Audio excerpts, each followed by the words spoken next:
may ilaw or pag gabi, as in, para siyang sabog. Like, ang daming lines. So, astigmatism mo yan. When you're driving at night, this best that you plan to wear this one. Certainly. When you look at far, clear? Clear. Pangit pa rin yung friends ko, pero malinaw na siya. Mas pangit na sila. Yung Supreme po, 2,620. Then yung lenses, 2,950. Total po, 2,500. Card payment na lang po. Parang pala siya. Cash. Parang huwag na lang. Avoid po. Avoid po. Alam ko na, shout out na lang. Ito sila, Osh. Ayan, okay. Hi! Andito po kami sa Ronnie and Joe Rockwell. Ayan. Okay na po, yung pabalot na po. Charot.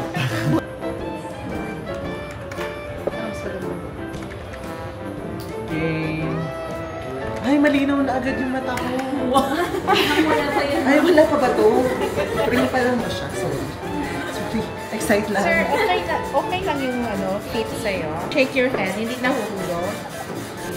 Then, pag may... Ayan, okay na siya. Hindi naman siya natatanggal. Mas maganda yung pag may gray na, tapos yung adjust na siya. Everyday glasses. Pero lalagyan pa nila to ng grade. Ay, may warranty to, no? Any adjustments, cleaning, you can drop by anytime. It's forever. Yes. All my forever. So, pag nandito kayo, just use code Marina for 10%. For 10% off. Mali. Wala. Joke lang. Walang ganun. Pero kailangan dito nyo binili. Kasi kapag dito nyo binili, sabihin nyo lang kay Marina, free cleaning, adjustment. Basta dalhin nyo yung resibo. Tama? Hindi na kailangan. Wala na po. Kahit hindi po sa amin, tulad ni ma'am, yung Braga, pwede po nang ma-adjust. Totoo ba? Number ako dito eh. Marami kasi akong dala dito. Bring it on!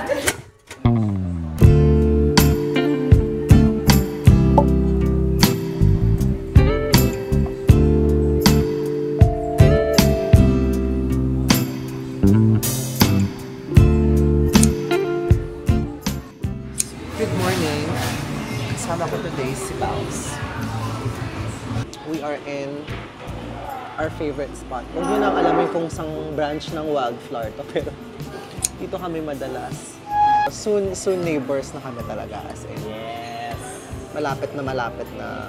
I'm in the process of moving on. I'm in the process of moving out from my old condo and to the new place. So, I'm excited na magiging walking distance na lang tong Wildflower sa akin. Kasi dito kami lagi nag-meeting. Marami tayong brainstorming. I mean, marami nabuo dito. Maraming nabuo sa place. Nung nakuha ko yung call for Drag Race UK versus the World, dito mismo, dito sa seat na to, dyan sa seat na yan namin pinag-usapan. At dyan ko, brinik yung NDA ko. Pauwi na din ako kasi mag-start na ako mag-impake ng mga bagay-bagay. Sa homeowner. Correct. Inaantay ako nila mama sa bahay. Punta si mama today, nagdala siya ng pakbet. Pakbet at galunggong. Ang sarap. Oh my God. And then, later on this afternoon, kukunin ko na yung frame ko sa Ronnie and Joe kasi pinaayos ko na yung frame. Dumating na kasi yung frame, so dinala sa lab yung salamin ko. Mag-upload din ako tonight, so medyo maraming gagawin. Yeah, it's a working day off as usual. Si Baus nagturo sa akin ng working day off. Wow! Thank you, ah!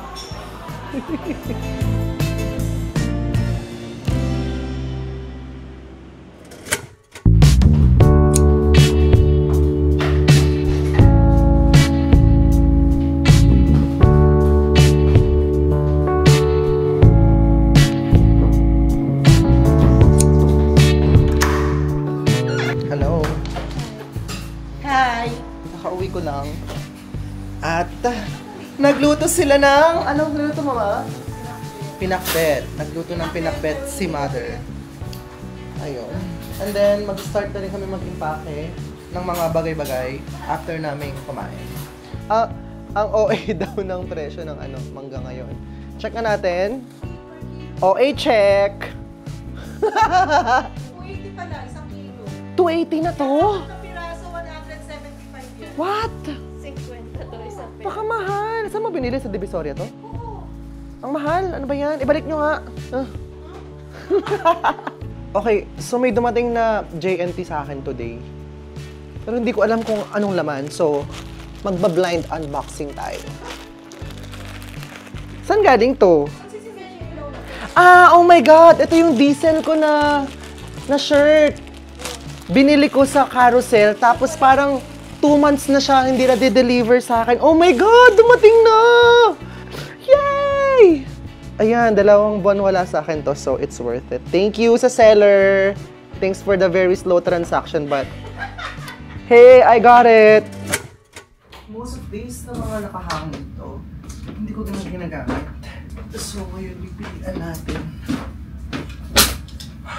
kung ano ang for goodwill, kung ano ang mga i-retain, at kung ano ang mga probably ibebenta.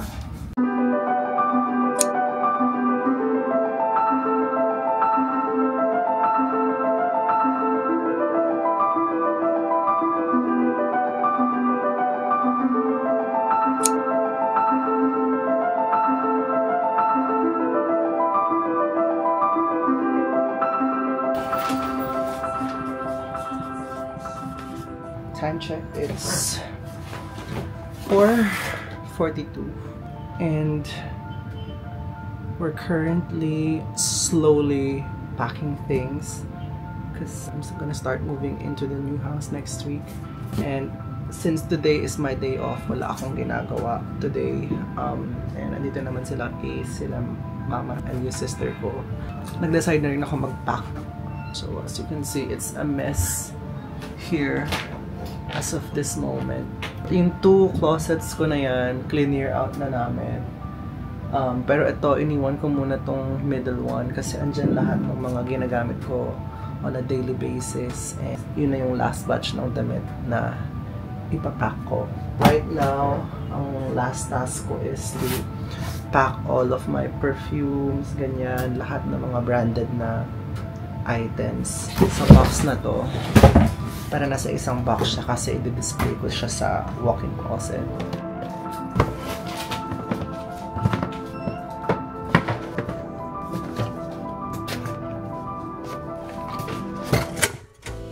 Ayan. Time check. It's 8:30 and we're almost calling it a day. Medyo marami naman kami na-accomplish today. Ayan. Ayan lahat ng mga na-impake namin. Ito mga designer clothes to. So, iwanan muna namin dyan and ipapack namin na maayos. Pero, I just wanna show something. Nagpadala si Sir Jojo Bragais ng 3 shoes na hindi ko alam kung saan ko ilalagay. Dahil sobrang daming shoes na ipake namin. Pero, sige, unbox natin tong mga to. So, itong iconic platform shoes niya. Ayan. In gold, I think, silver, and then black. Ang ganda! Oh my God! Perfect to kasi recently I've been into gowns, ganyan. Gusto ko magmukha akong matangkad, diba? So, I think ito yung magiging solusyon dahil hindi tumalab sa akin yung cherry fur nung bata ako. Eto na lang. Bakit pa magpapatangkad kung pwede namang mag-heels at binakla, diba? Ayan, ang ganda ng silver! Oh my God! Oh my God, ang ganda ng black! Ayan. Kasi bumibili lang din ako ng platform na heels online, pero hindi siya as sturdy as Jojo Bragais shoes. So, I've always been a Jojo Bragais girly since Drag Race Philippines Season 1, alam niyo yan. And lahat ng shoes ko are custom made by Sir Jojo. So, kinuha na nila ng sukat yung paa ko. Like, hindi lang siya dahil size 40 ako or like size 39 ako.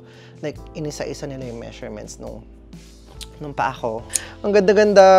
Thank you, Sir Jojo Bragais. Sana soon, meron na ring Marina Summers shoes. Marina shoes ang Jojo Bragais. Gusto ko ng Jollibee. Tapusin na natin tong araw na to. Okay guys, mag-order na kami ng Jollibee dahil gusto na namin magpahinga. Alas 8 na. At maaga pa kami tomorrow. Excited ako tomorrow kasi yun ang aking comeback show. Ang tagal-tagal ko na hindi nagpa-perform. Hindi ko alam kung kaya pa mag-perform. It's been more than a month actually since yung last time I was on stage. The last time I performed is in Thailand and Singapore. So, heto na naman tayo. After this, dire-diretso na ang buhay draga ulit. Kaya, bago pa mangyari lahat yan, mag-order na tayo ng Jollibee. Halika na. Let's go. Good afternoon. Right now, we are on the way to the south. I have a show today. June pa yung last ko na performance here sa Manila. So it's been, ilan? 2 months? 3 months? Since my last performance here in my home country. So, ayun, I'm really excited for this. I'm gonna be reunited with my Drag Race sisters. And also, nakuha ko na yung specs ko from yesterday. Ang ganda-ganda niya. Ayan siya. So right now, we're driving to the venue and we are gonna be doing the tech rehearsals. And then go to my hotel and then do my makeup. So, yeah.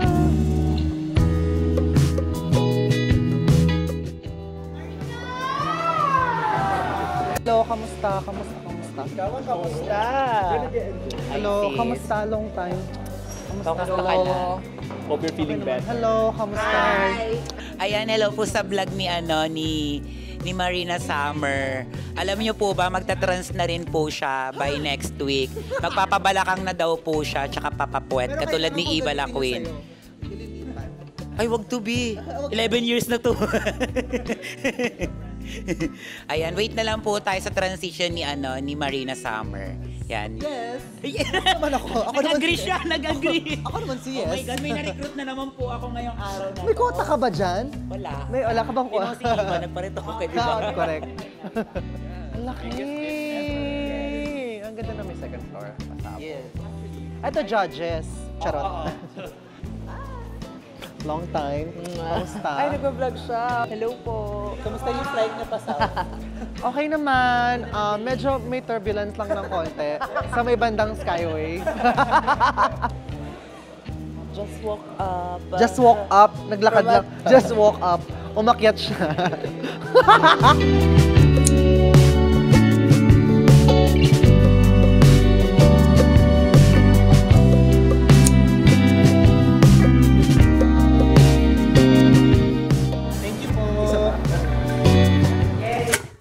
About to do my makeup dito sa hotel pero nakakita kami ng magandang spot dito and parang ang ganda mag-picture dito, so mag-OOTD muna kami.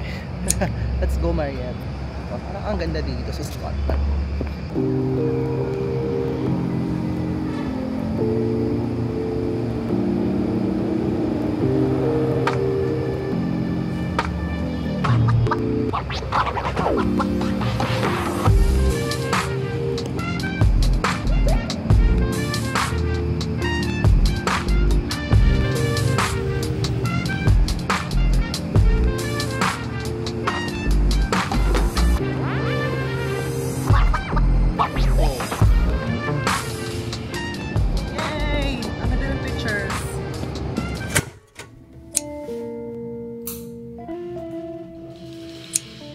Clear my face and do my pre-makeup ritual, and then we're gonna do the meet and greet at 6 p.m. so I have about 2.5 hours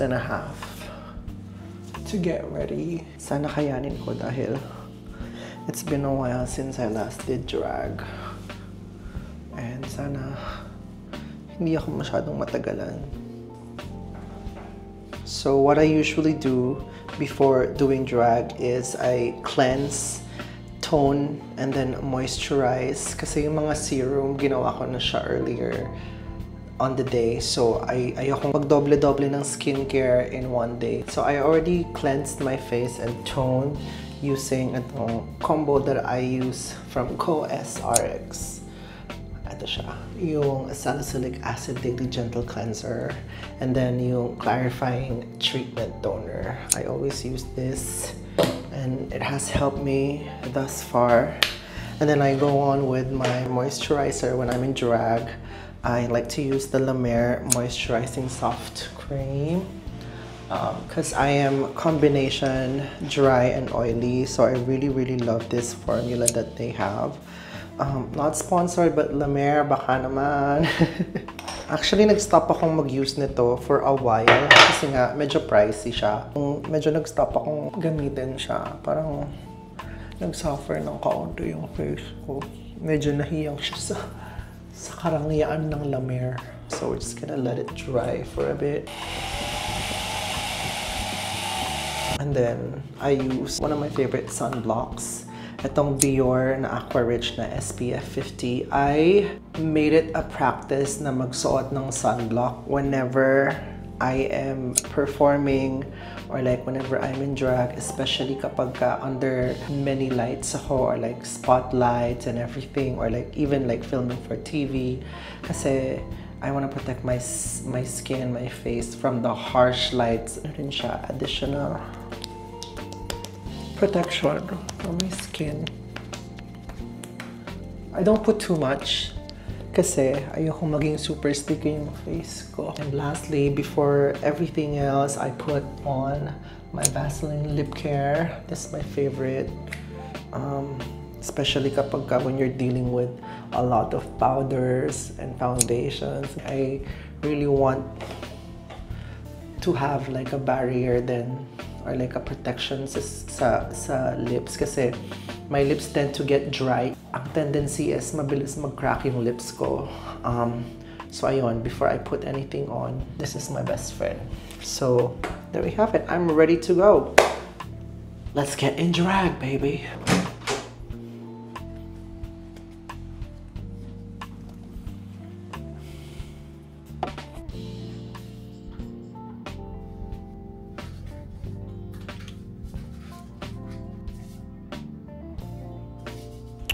Okay, so I just finished my makeup.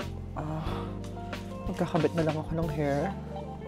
And surprisingly, ang bilis ko tonight. It only took me an hour to finish my makeup.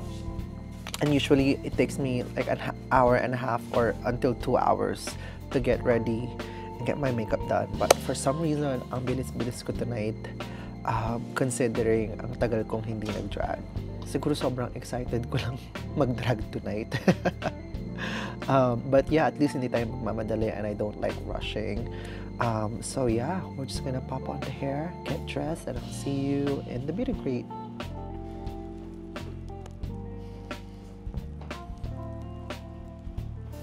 So this is the final look. This is my DragCon day 2 look by Marachua.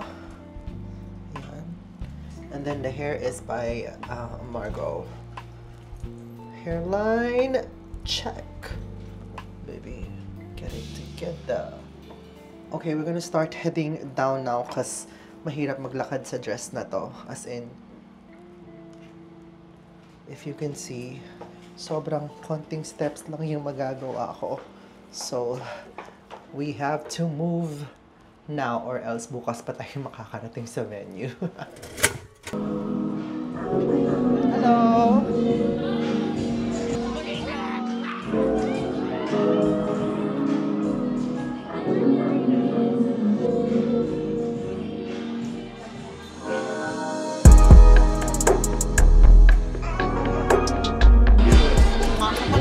Surviving. Corrected by. Ang ganda-ganda ng season. Sobrang ganda ng season. Hello po! Ang ganda! Kamusta ka? Congrats sa show!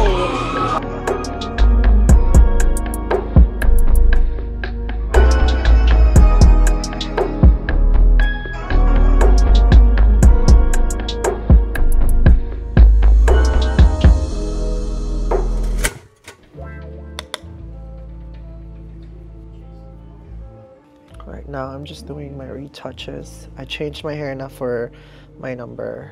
I had quick dinner na din. Konti lang because I'm gonna be corseted really, really, really tight tonight for my number. So I'm ready. We're gonna get dressed. Doon na sa venue because I have holding room there. Kanina I was the first in the meet and greet. Kaya ngayon medyo ayoko munang bilisan kasi ayoko magantay. We were there mga 30 minutes bago nag-start yung meet and greet. So I think we're gonna be 30 minutes behind then. Oh, this lighting is homophobic. I think we're 30 minutes behind then sa program. So I think I have plenty of time. So manonood lang muna ako sa girls habang nandun ako. Wala. Ayan, so andito kami sa back entrance ng venue. Pero walang sumasagot sa amin. Walang sumasagot sa amin. Ito kami, oh. Para kaming nangangaroling. Namamas ko po. Jisoo is life. Oh, ganyan. Dahil malulusaw yung bading.